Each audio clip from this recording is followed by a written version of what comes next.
I'm the mum. And I'm the fangirl. And by the end of this episode, you're going to be an Olivia Dean fan. By the end of this episode, you will be.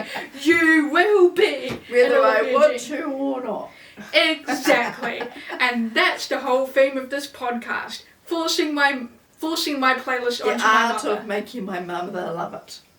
Yeah, the art of making my mum love it. That's the title of this episode now.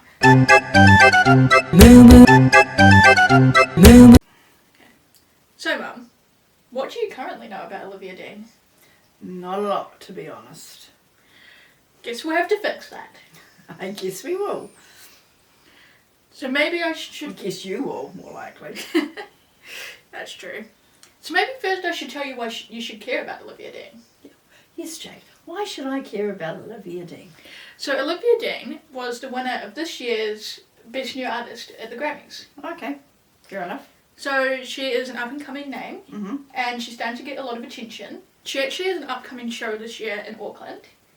I did see that because I've been scrolling ticket texts, but she looks like it's all sold out. So obviously she is... That's a good sign. That's a good sign. Obviously she is actually growing a lot of good fan base at the moment. Yeah, well I think her sound also is something that is kind of not heard as much in the radio. She kind of fits in that like R&B, pop, soul, neo-soul space. I don't quite know what neo-soul means.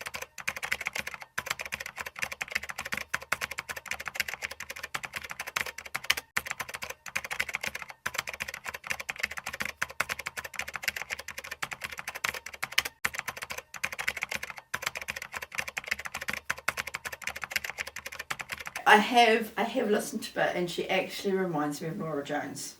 Sorry, my age here, but she does, have that Nora Jones kind of feel to it. Yeah. Yeah, I think that's the thing, is that she's quite like nostalgic. So, she was actually on Rocket Hour with Elton John, where he features quite a lot of new people, and he did mention like this is way earlier. This is way before she was. I think it was before she was even nominated for Grammys, and he did say that the nostalgia is something that's bringing the people in, but also. I guess it would bring my generation back in, right? Yeah. Yeah. But because some of what I was listening to, I mean, which I guess we'll talk about a little bit later, but some of what I was listening to, I'm not sure some of the younger ones would be as interested in it. It's not a young sound, is it? It's a more mature sound. yeah, like you don't have like the teens and the pre-teens listening quite the same. I couldn't see the pre-teens and the teens because it's not one that a sound that you would just kind of get you out vacuuming to, is it? You sit with it. You sit with the concepts a lot more, but I think the older you get as a music fan, the more that's what you want. Because also a lot of the concepts in her albums require a bit of lived experience. Yeah. As we will get into later on, a lot of these themes and what they mean for us and for the album, the teenagers aren't going to relate to that quite the same. Not the same, but it's a good feel good kind of vibe to it. Yeah.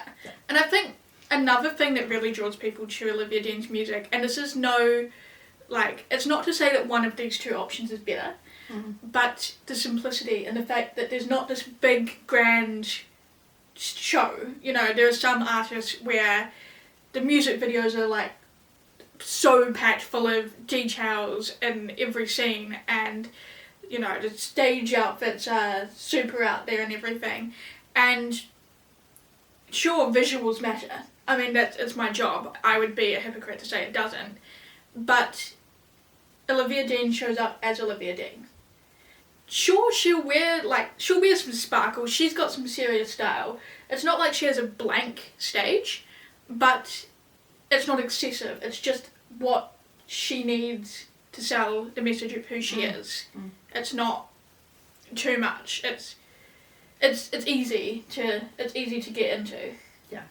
Actually, one thing I did like is, from being someone that struggles to understand and hear the lyrics or the words of the songs, I could understand. I was in the kitchen, doing housework in the kitchen with the music playing, and I didn't have to spend the whole time staring at the phone with the lyrics. I could actually understand what she was saying, and for me, I like that. Like, there's a lot of other ones I'll gravitate to because I like the sound, but I have no idea whether they're actually singing something I agree with or not, because I have no idea what the words are, which is actually a concern because I do actually believe in the words. So, we've talked about that other times of, having to go back through all the lyrics to try and work out what on earth the songs are. And how many memes are there out there, right? When people have been singing the wrong words, like for decades, and then they suddenly see it and they go, oh my gosh, yes. So exactly. So that's what I like about Olivia Dean. I don't think there's going to be as many memes out there about her misunderstanding of her words, because she actually articulates her songs very well and they're very clear and I can understand what she's saying. But why do you think that is, that she has that clear articulation? Because I do have a suspicion. I think it's her style of music actually, and her singing style. Like, she's actually well trained as well. She can hold, I don't know if she's trained or not. If not, she's actually very a born natural, but she can actually articulate. Well, so some people will just mumble in there, but she actually, and she's very purposeful, I think is probably what it really is. Her words obviously mean as much as the music. So the music is there, my feeling, the music is there to support her words, not her words are there to support her music. Yeah. I think you're quite right with like a lot of her being purposeful, but I do think part of this articulation and how clear her message comes across is the fact she is a Brit School graduate. And I do really pay attention when up and coming artists are Brit School graduates. I personally sometimes have enjoyed the Brits more than I've enjoyed the Grammys, because there is a real celebration of art, and they do feature like Brit School students and their projects all throughout it and stuff. The acts we've had from Brit School really appear to be like very disciplined, and so I think that is a big part of it. She's really like trained her craft. Trained, yeah. So let's get into some of her music. Okay. So her first album, Messy, came out in 2023. Yeah. And the overall concept of this was basically like she is a perfectionist, but throughout the process, she kind of had to let that go to actually let the music take its final form. She had to be like, oh, I can't hold it to this higher standard. It's gonna be messy, and that's okay. Interesting concept. Yeah. And it also is interesting that like the messier parts of her life are also a lot of the things that we see. The first song, UFO, is a really interesting place to start an album.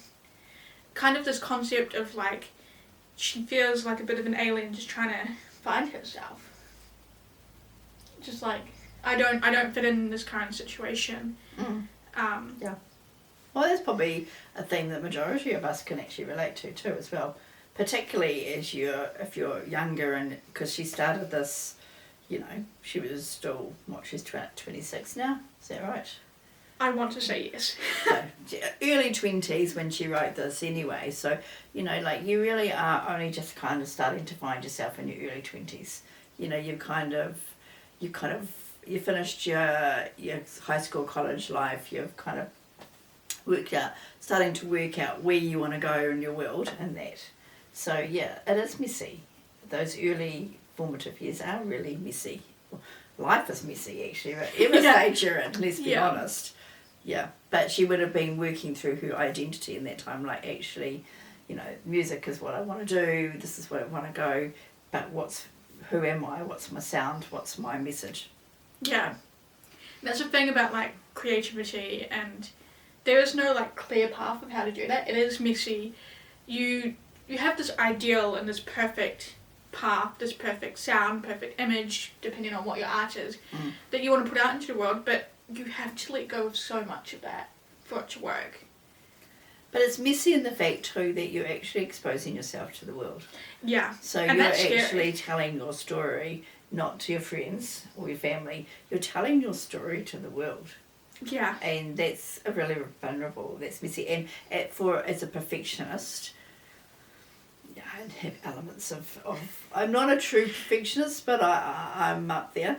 I have scrapped entire projects and not put them out into the world, so Yeah, I understand this yeah. concept. And there that you don't want to put the project out if it's not exactly how you want it to go, and you're not going to want to be vulnerable, you know, in areas that you don't want to be vulnerable in. Like, it's Yeah, I mean, it's a messy process. Yeah, I put so much of myself on the internet, you know, so much of myself lives within the groovy moo, but I have had to figure out with every part of my art, okay, I can't put this image out there that I'm this perfect person, because I'm not, and the cracks would start happening. Okay, you don't have to be quite like that. Hey, but neither am I. No. I am far from perfect. Like, the cracks will show if you try and like project this perfect image, but you also don't want to like be too vulnerable and show every part of you. You want this perfect balance of, you don't want just a highlight reel. You want to be real, but you don't want to be so real that everyone's like, okay, that's a bit well, much. the problem is that you're actually, when you're putting your vulnerability out there, right, for people, and this is not just artists, this is just everyday, and this is all of us, normal everyday people, right? When you're putting yourself out there, you're actually putting your vulnerability out in people that you don't know if they're going to actually abuse that or not. And so you can't afford to put all of your vulnerability out there, because if somebody drops your precious egg or whatever, if you want to use that, if they actually drop you in that moment and you crack and you splat everywhere, what's left? Yeah. Like Humpty Dumpty couldn't be put back together again. Seriously. So Yeah. they couldn't though. They couldn't but that's the thing is actually, and they talk about the plate. You've had that analogies that we talk about a lot. Like, you say words to that and you drop the plate and it smashes and then you get the person to glue it back. That plate is never the same again. It might be a plate that you can technically use, but it will still forever have those cracks in it. So as much as we want to be vulnerable and show that we're human, you have to protect yourself to a point that someone won't actually pick you up and drop you and smash you. Yeah, and I think that's also a part of it. Like, I was so nervous to put my playlist out there, because in these episodes you're finding out I'm turning my mum into the fans of the artists I listen to, but also you're analysing the music I listen to. You're finding out a lot about what I think about the world, my insecurities and how I feel. That is quite vulnerable. It is vulnerable. Because you can tell based on the artists I listen to and the songs I relate to how I'm probably feeling. And based on the songs that I am going to talk about how I relate to, you can tell a lot about me. And that is scary. So I completely understand where she's coming from. Yeah. But when you look at an album like this, if we go through, like for instance, if we talk about the Messy, I have heard more of the Messy one than her latest album, to be honest with you. So I haven't had a chance to go through all of her songs at this point. That's okay. But in the Messy one, the songs that probably will speak to me will be different than the songs that speak to you. Yeah. Yeah. I'm sure as we talk through them, we can both relate to the UFO, but then there'll be other ones and I'll be like, and then you'll be other ones and you'll be, You can stand a photographer right in front of you to take the photograph that you just took. They can frame it up completely the same. It's not going to be the same. No. Whether that's because their camera captures it differently, whether that's because they're slightly shorter so it's not actually the same point of view, maybe they've got a different lens. No. It's always going to be through a different lens. So I can relate to that. I was on a roadie trip with my brothers. We were heading down to Dunedin for my grandmother's, our grandmother's 100th birthday. And we stopped along the way, it's around Christchurch, just out of Christchurch, and we wanted to take pictures of the snow on the mountains there. And we all got, the three of us had got out the car with our cameras. We parked at exactly the same spot. We did kind of all walk a few steps away from each other. And the pictures that we three of us took were completely different. Yeah. Yeah. But we're all still looking at the same landscape. But they were completely different. One, zoomed up on the actual snow at the top. One took a bigger picture out of the mountain and all the stuff out there. And we all had different perspectives on it of the same thing we looked at. Yeah. But it's interesting though, because you said that one was zoomed in and one was zoomed out. Some people are looking at the finer details. Some people are looking at the bigger picture. Yes. So some people are listening to music and they're like, oh, I really like the beat. Some people are like analysing the lyrics, processing how it relates to their story. That is why people will not all feel the same about a song. No, because you might just true. listen to it and be like, yeah, this is catchy. Yeah. And I have a confession to make. Yeah. Confession time. About to get fired. No, so you said, hey mum, I wanna discuss Olivia Dean. So I'm like, okay, cool, I've got to do my homework here. So As you do. As you do, I can't be completely clueless here. So I did, and I listened to it. And the first time I listened, I was like, yeah, because to me, I wasn't in the right frame for it. Because in that moment, I think I was trying to cook dinner. It was getting late because I'd got side quested on 101 other things, which I do before that, and it was freezing cold and I was totally not motivated.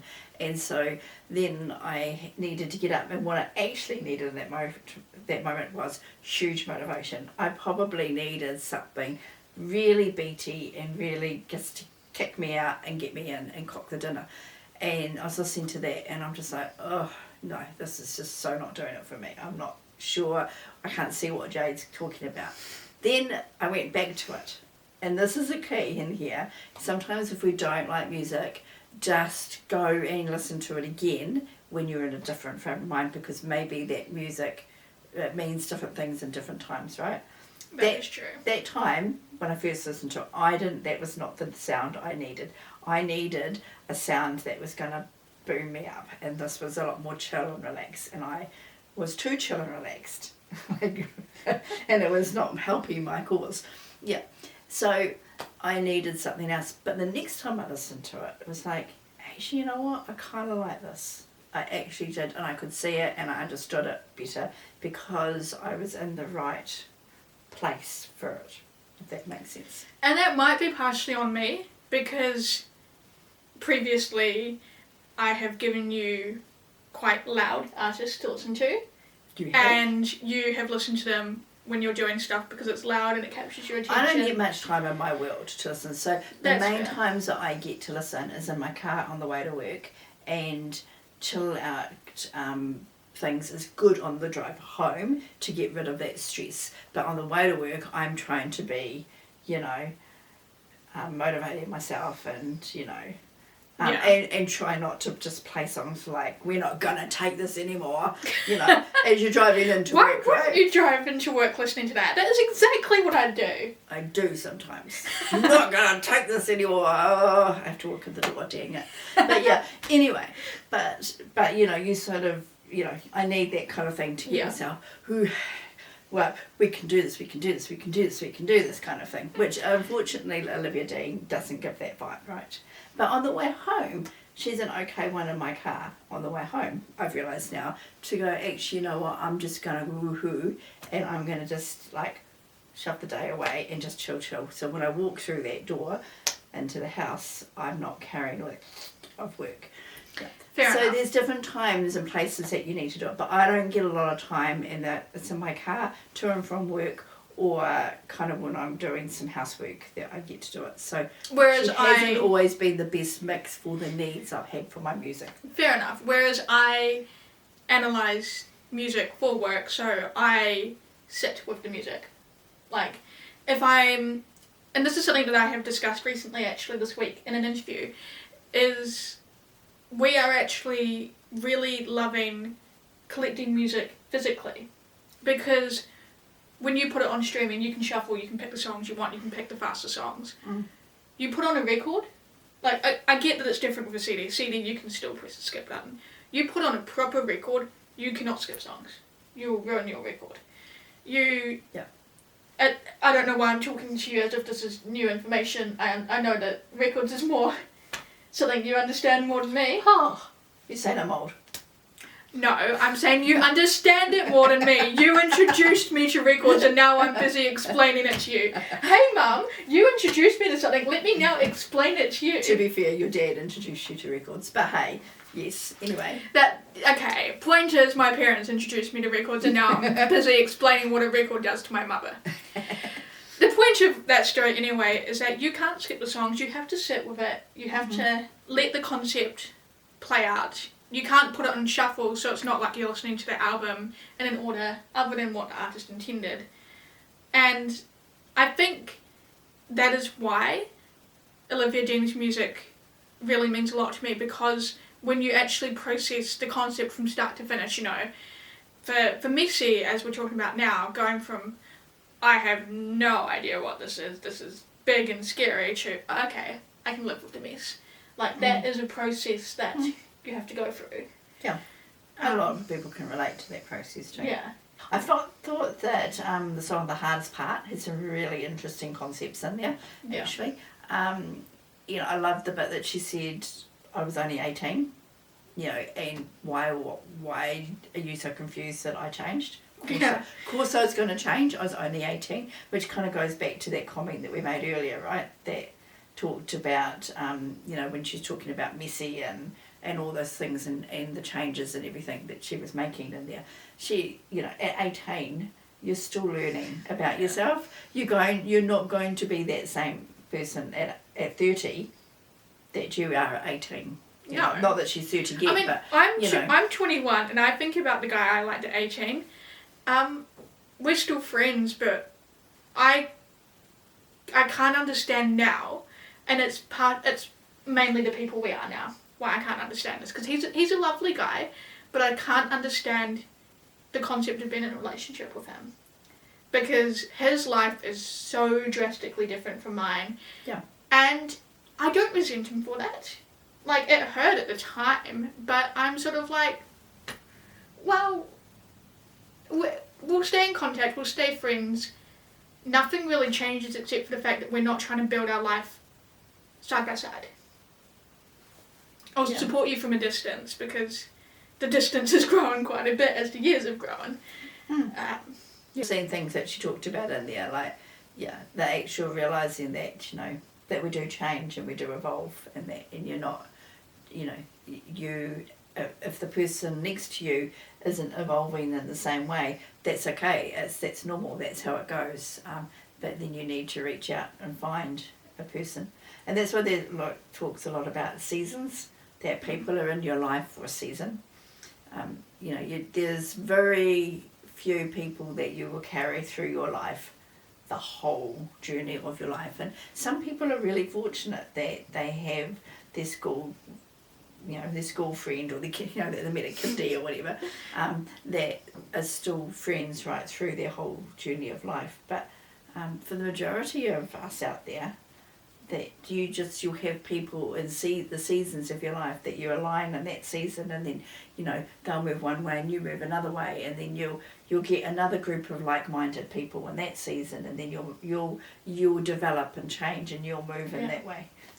And so she said, and she's called it The Hardest Part, which I thought was an interesting actual title for it. It is a hard part of life, actually. It's the thing that I'm currently having to learn, is like the hardest part is, you know, because change I do not like. And I'm going through changes myself where I'm having to learn, oh, I don't fit this scenario anymore, I have to leave you guys. And it does suck, because for the majority of the people in the scenario, I still care. And then for others, I'm like, I cannot do this anymore. You haven't changed your mentality and I have, I gotta go.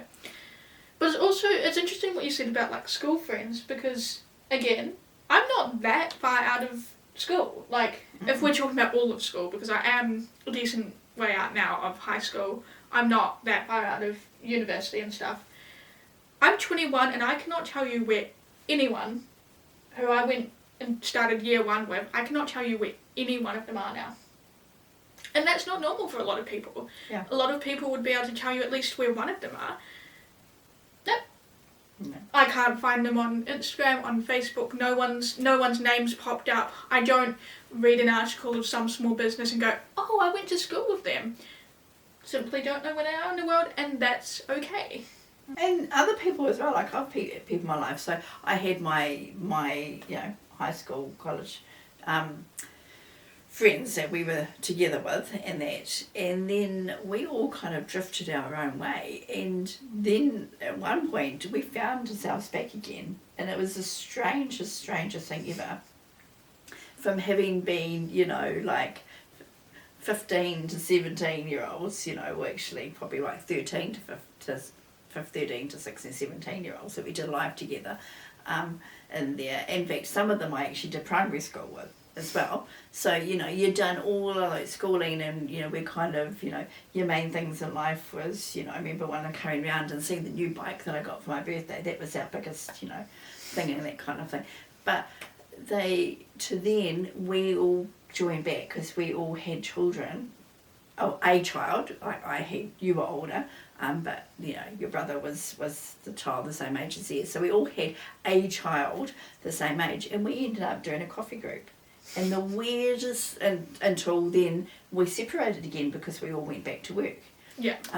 But the weirdest thing I would ever find is here we were standing outside this, because we went around different houses, standing out there talking about this person's garden, and I started laughing, and they were like looking at me and going, what are you laughing about? I'm like, have you heard us? Like, we were a group of primary school kids and high school kids who we suddenly found ourselves back together, standing there with our kids, discussing the plants in somebody's garden, and I'm like, what the heck has happened to my life? This is where I am now. But that's the thing, like, we have seasons in there of where we will, and sometimes it's said the person will come back in and then they'll break away again and come back in, and that's okay. I mean, this isn't an example of a friend, but I'll tell you a funny story, which I'm actually not sure you know, because I went off and I did this with friends, and actually I did it with a friend I did go to school with, but as you know, the town I grew up in was not the town that I've forever stayed in, but I went back to my hometown for university. So when I went back, I knew that in the final year of primary school, my friend and I had planted a tree. And I believe it was because one of the teachers was moving on or something. Like, it was one that was planted as a thank you to a teacher or a principal or something like that. But we were the ones who planted it. Mm.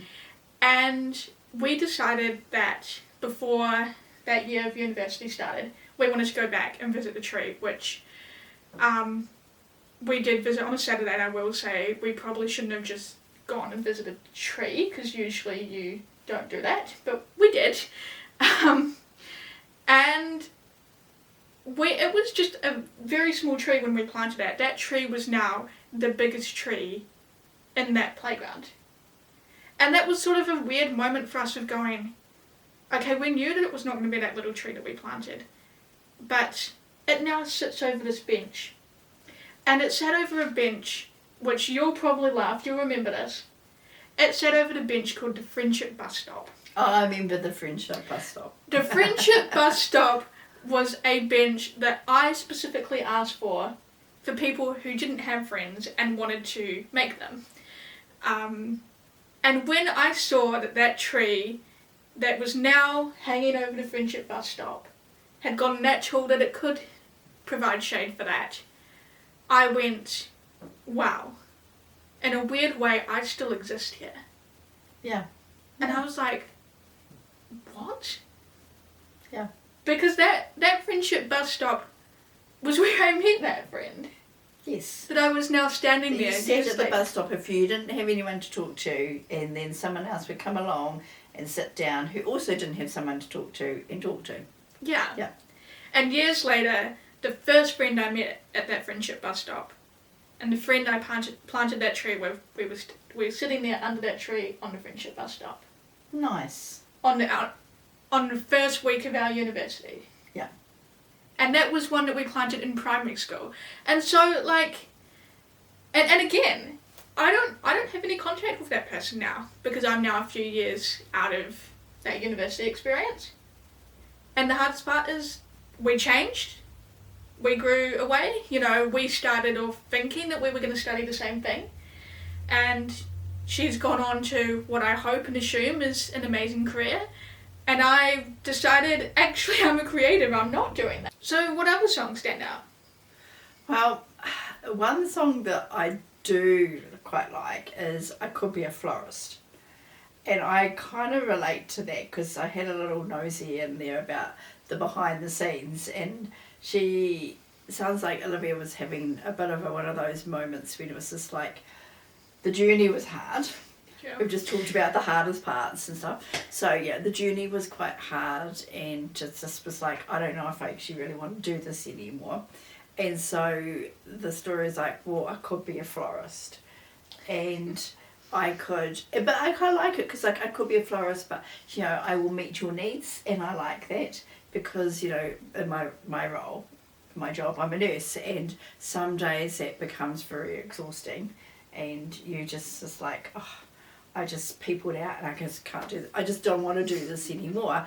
But then you think, yeah, I could be a florist and I could still be doing the people stuff that I love, and I could be giving them flowers in their darkest moments and their happiest moments, and celebrating life and doing life with them, you know.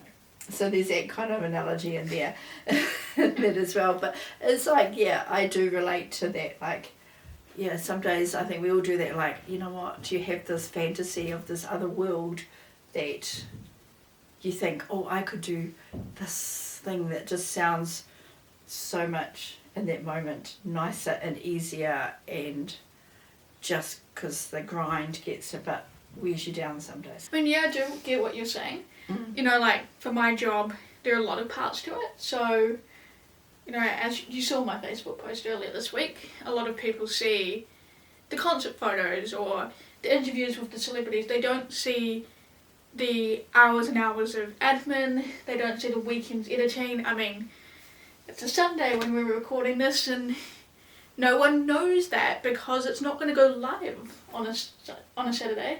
I mean, it's not going to go live on a Sunday. It goes live on a Saturday, but people just sort of assume we recorded during the week. But I mean, you have a regular 9 to full time, so yeah. It's really hard.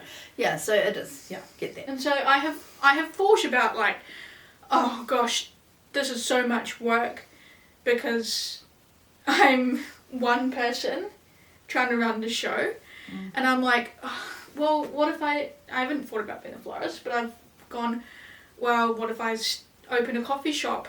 And I still have a love for music though, so we need some sort of listening area in this coffee shop, and there'll be fairy lights and it will be beautiful and wonderful. But the thing I keep coming back to is it's live music, and it's also it's keeping live music alive, it's keeping the conversation of art alive, and physical art. That's what I love. And so that doesn't exist in any other job. And so I have to keep doing this because it's my one thing that, like, I really love. And so I do understand, you know, I could be these other things, but it's just not the same. It's not what I love. Okay, so on to her more recent album. Last year, The Art of Loving came out. And this one has done really well in terms of our last Grammy season, actually. Which I was quite happy with because that's where I was hoping it would go. You know, I do write the articles about Grammy prediction, not Grammy predictions. I did write the article about, like, all of the Grammy nominations, and you have to stay so non-biased. But, like, I do sit there and go, like, oh, this is who I think realistically will win based on the charts, and this is who I personally really want to win. And I will say that Olivia Dean I did think would win, and I also did really want to win. Yeah. And that was probably about the only one I got right in any category. Because you know me, I never quite pick right. A little bit. Your taste is probably slightly left to centre, maybe. Yeah, like I have a few of the popular names in there, and then randomly we'll be sitting around talking to friends about different bands and stuff, and I'll go from like, oh, this band that everyone's talking about to suddenly really niche band that only a very few people know, and they'll be like, where did that come from? And I'm just like, the back of my playlist.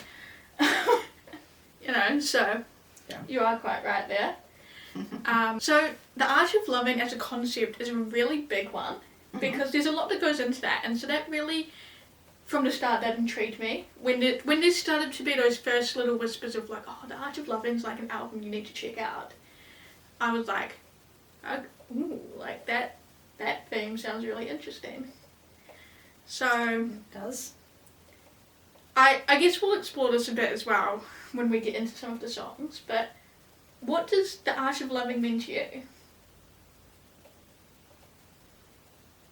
The art of loving. Well, I mean, you could take it all sorts of different ways, couldn't you? Really, the art could be like the well, actually, I don't really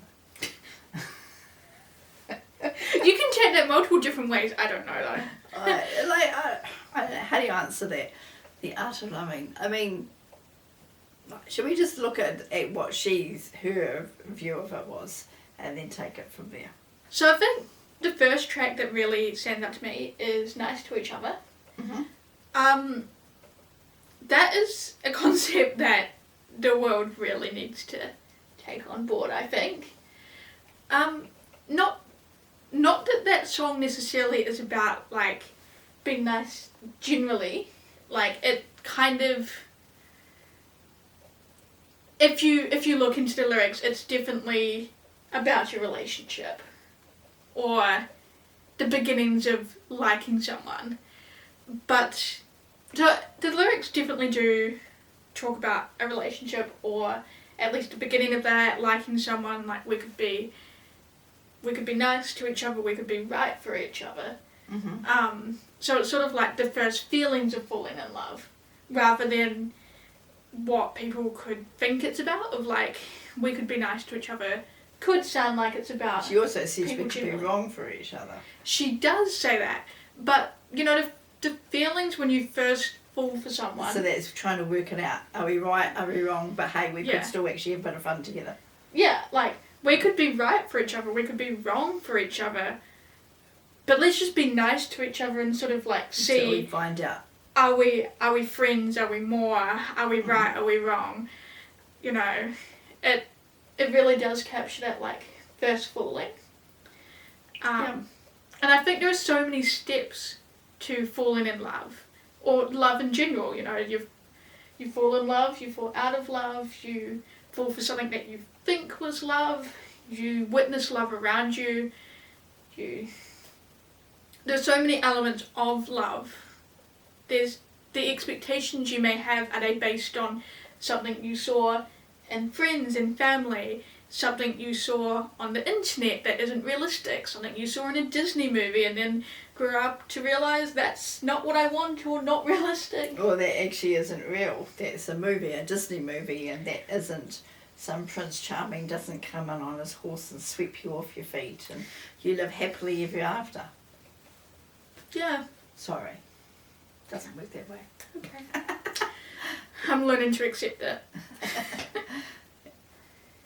But nice to each other is a good option. Good title there as well. It's actually saying let's just be nice to each other. That is a good way of doing it, and that's the whole thing of the whole dating and the whole relationship thing and that there, isn't it? Is actually you're actually finding out, is this person compatible with me?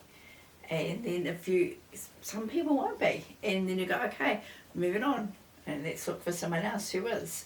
But in the meantime, let's actually be nice to each other in that journey of discovering whether you are the one that you can spend the rest of your life with.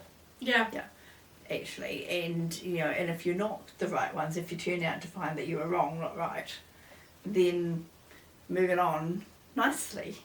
Yeah, I mean, it's like what I said about, like, in the previous album when we were talking about, like, 18 and the changes from the guy, like, the 18, like, that it didn't hurt too bad. Like, it was disappointing to be like, oh, you can't be my forever, because we don't fit that way. But it wasn't like we suddenly went, okay, well, we don't work, so I'm going to be mad at you and you're going to be mad at me. Like, And I'm going to start, like, telling everyone, all these horrible that things you about smell you. bad. And Yeah, we don't fit together, so I'm going to go and tell all of your best friends that you smell really bad.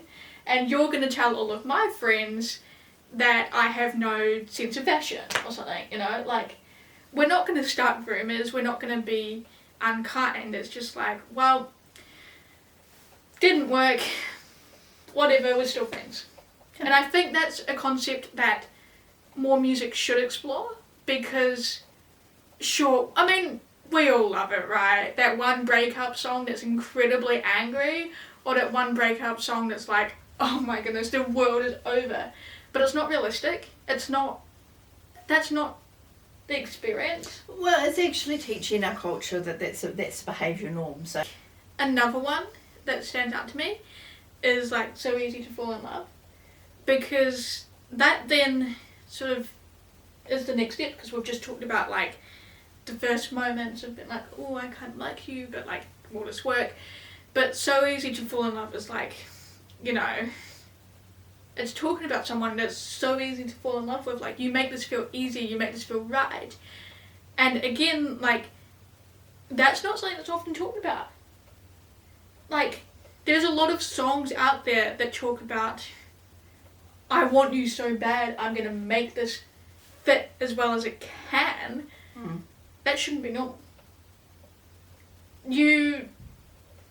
I think so many young people who do prioritise what the media puts out as, like, this is how I should do it, think, oh, well, the media says if I like this person, I should make them fit into my life. But they're like, it should be easy to fall in love with the right person. It should just feel like you've naturally gone from, oh yeah, we started talking and then we became friends and, well, suddenly there's a ring on my finger because, whoops, we've been talking and realised that we, like, really love each other and I don't want to spend a day without this person. Yeah. Well, there's a saying, actually, that your dad and I used to say anyway, best friends. You got to be best friends to be best lovers. And that's certainly our story. We were become best friends, and then you realise that you actually just wanted to actually always be friends. And yeah, so actually, if you are putting your relationship based on physical sides of things, it won't last. But what it actually is, it should be easy if you are best friends. If you actually just have that connection where you are friends, it's all about the friendship and the connection, but not about just the physical attractions where they'll pass.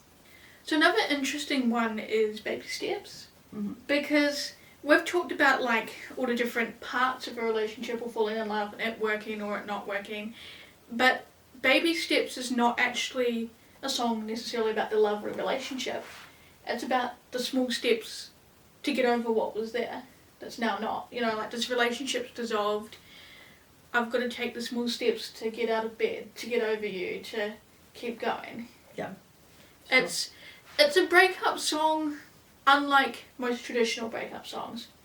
You're not hating the person, you're not trying to get the person back. You're not revenging. You're not, no revenge, no sad and crying in bed, your life's not over, you're not trying to end theirs. It's just, how do I begin again? How do I start over?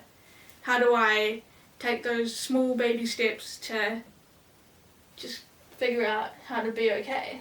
Yeah. And that to me is what a breakup song should be. Because it's the experience you have. Yes, yeah. And getting back up, getting back on with your life. Because sometimes you think of a breakup as well, it's not, in some circumstances, it's not just breaking up with a person. because sometimes it's actually then you're breaking up with a whole friend group and that.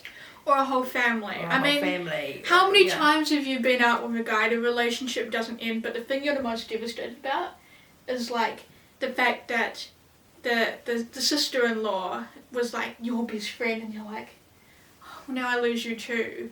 Or like his mum or something. You know, another family member that you spent a lot of time with, because, you know, at least for me, a relationship is supposed to be the combining of the two families, because I don't date for fun. I date in hopes of settling down with a man eventually. So it's devastating. Or like a younger sibling that you have to explain, like, hey buddy, I'm not gonna come over and play Lego anymore. And he's young, you know, this little brother's young, and he's like, but why won't she come over and play Lego with me anymore? Yeah. And because they don't get that. No. So. And that's where the baby steps come in. Yeah. Of actually negotiating different relationships in there. So if you did still go and play Lego with the younger sibling, and what form would that take, and how would that look? And is this weird for the ex that doesn't want to see me, but, you know, this poor young kid's sort of like collateral damage, which is just really heartbreaking, because you're not just letting one person down, you're letting this whole family down. Yes. Yeah. And so it is the baby steps. Or, you know, maybe you used to see this person, you know, or I was dating this guy and would go to this coffee shop together, and it's his favourite coffee shop, so he should still go in the mornings to grab his favourite coffee, but now I can't because I don't want to see him. So, how do I change my routine? Do I get off the train and go to the coffee shop across the road now? Yes. Yeah. It's those small steps to be like, okay, this changes so much. But then also, like, breakups aren't always friendships or relationships. Sometimes it's breaking up with a town. It's like, well, now that I've left this place, how do I take the small steps to fit into a new place? Or maybe it's a job. Maybe you're like, well, this job isn't right for me. How do I take the small steps to move into a new industry? Yes. So. Yeah. How do I walk in the door of a new place and fit in there? Yeah. Which is never easy. No. It's never easy to have to start all over again. Yeah. In any capacity. Yeah. In any friendship, relationship, workplace, living place. Yeah. So and so these songs, and you can take them for not just being about an actual romantic relationship in there. You talk about any kind of thing that goes on in your world, any type of situation, really. You don't just love people, though. I mean, you know, the art of loving. For me, well, I've got my friends and family that I love. I love this town. So, like I said, like if I move to another town, / when I move to another town, because, you know, I'm only young, it's not like I'm going to stay here for forever. It's that, okay, I've got to learn to love a new town. Yes. Or, for me, music. I do have an example of when I realised that, you know, there's actually a line in a song, I can't remember who sings it now. It'll come to me like tonight, and I'll come running into the lounge. Mum, I remember. But there's a line in a song that I listen to. It's like, it's a song about growing up. You know, it's just because you know your favourite band isn't getting back together.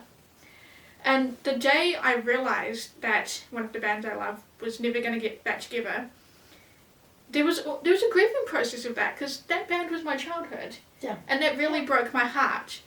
And then I was watching Building the Band, which I watched initially thinking that would be closure. Of a final appearance, that was closure. And then I fell in love with this new band, Midnight to Morning, because they reminded me of this other band in their early days. And I was like, that's really interesting that sort of... It was a baby step of like, I can love other bands. It's not True. It's not bad, because during that time when everything went down, you know, I've discussed loving 5 Seconds of Summer, I've discussed loving Water Parks, like that's out there on the internet that I love these other bands. But I didn't listen to any bands at the time that everything went down, because it felt like a betrayal. It felt like I was betraying this other band, because I'm like, I can't love any bands because this didn't work. So the art of loving, you can love multiple different things, and you think this is the final thing, or this is the only version of this thing that I can love. You know, I think about the fact we lost our cat, and so I went through a period of time where I'm like, I can never have another cat because no one could ever be like our Meowser. And then eventually I was like, but they don't need to be like our Meowser. It just needs to be another cat that I fall in love with. Yeah. You know, you're not trying to replace what you've You'll already never had. replace what you had. It'll be different. It's a Yeah. different love.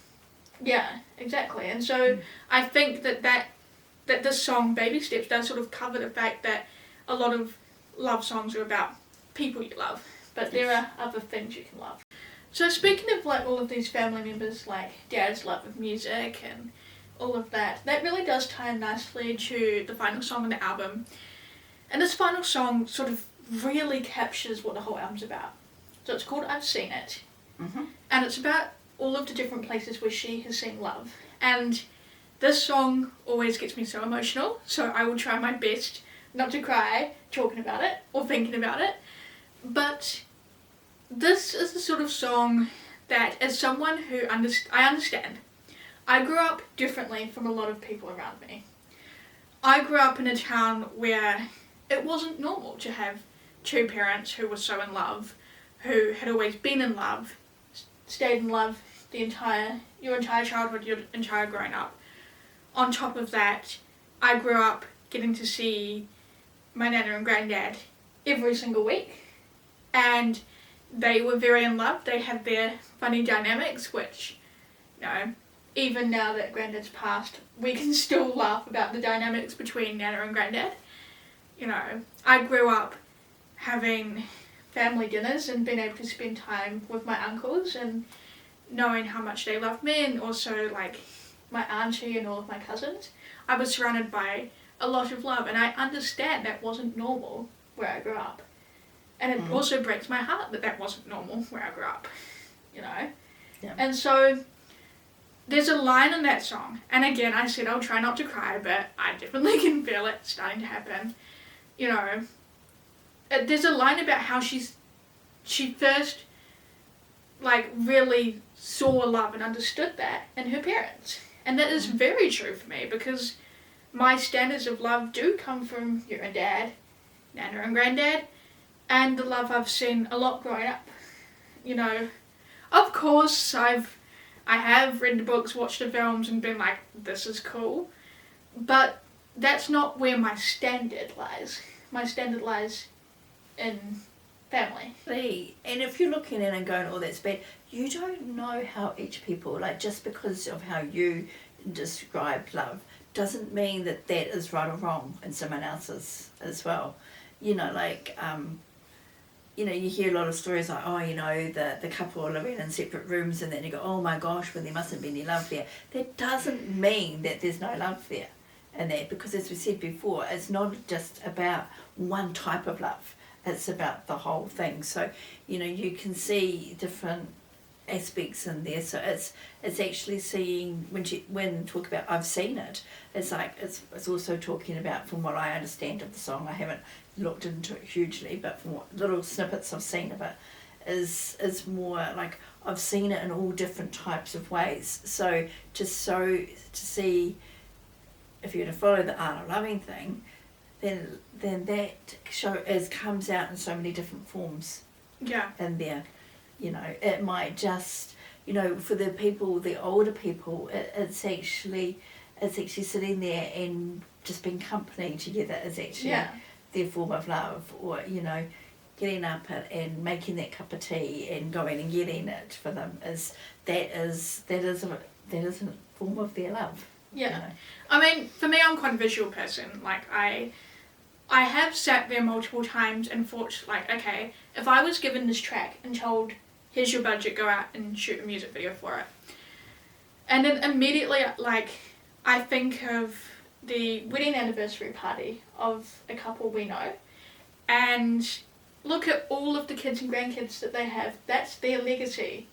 That is a huge love story. But also at that party there was another couple, and the guy, I'm sure you know exactly who I'm talking about there, he grabbed his wife and was like, come on, let's go and dance. And they didn't care who was watching. Were they coordinated? Not really. They knew that, and they told everyone, like, don't look at us, we're gonna have our little dance. And that was cute. That was, I've seen love there. I've already talked about where I've seen it in family. I've seen it in friend groups where there were people who just are very unlucky in love, but they have this friend group, and there's so much love there that no one there really cares about the fact that they haven't been able to, like, go down the traditional path of getting married and having kids, because they're like, there's so much love in this friend group, you know.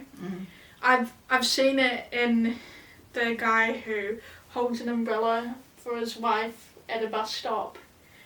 I didn't know that couple, but the way it started raining, and immediately he was getting his umbrella out and holding it over what I can assume was his wife. I've seen it in some of my friends who are single mothers, and the amount of love that goes into all of those kids. There's no doubt there that those kids are loved.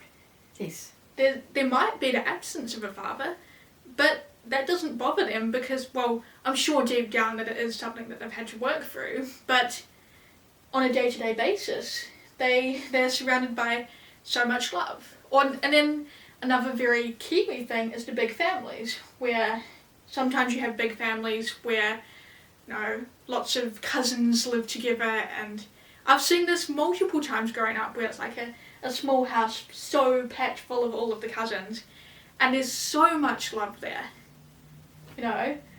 Sometimes you don't really know who's kids, because cousins would grow up like siblings, and that's something that I love, that Kiwi culture of like family. Then also, again, like, I understand it's not common in every area of New Zealand, but for me, like, our school had a marae, and walking onto the marae and seeing the generations and the legacies and the love and celebration there, like, that I've seen it in the school pride, I've seen it in the marae and the cultural legacy. I mean, I've seen it in every time I go back with Nana to church, and the fact that, because Grandad was a pastor, every time I walk in there, immediately the people who walk in and thank me and talk about the legacy of the love that Grandad showed them in their hardest moments, It's proof, and I'm sorry, I'm like I said, her music goes deep for me. I am definitely tearing up. But, I think that I've Seen It song really covers everything that the art of loving means. It's like, yes, because you end the album on sitting there and thinking about, like, everywhere where you have seen it. Yes. Because a lot. And then actually working out what form that you would like for yourself as well. Yeah. Yeah, because what do you want? Do you want an oil painting? Do you want an acrylic painting? Do you want an acrylic pour or a splash painting? Like, what kind of form of love do you want? Yeah. And which parts of that do you want to take on board, and which parts are just not you?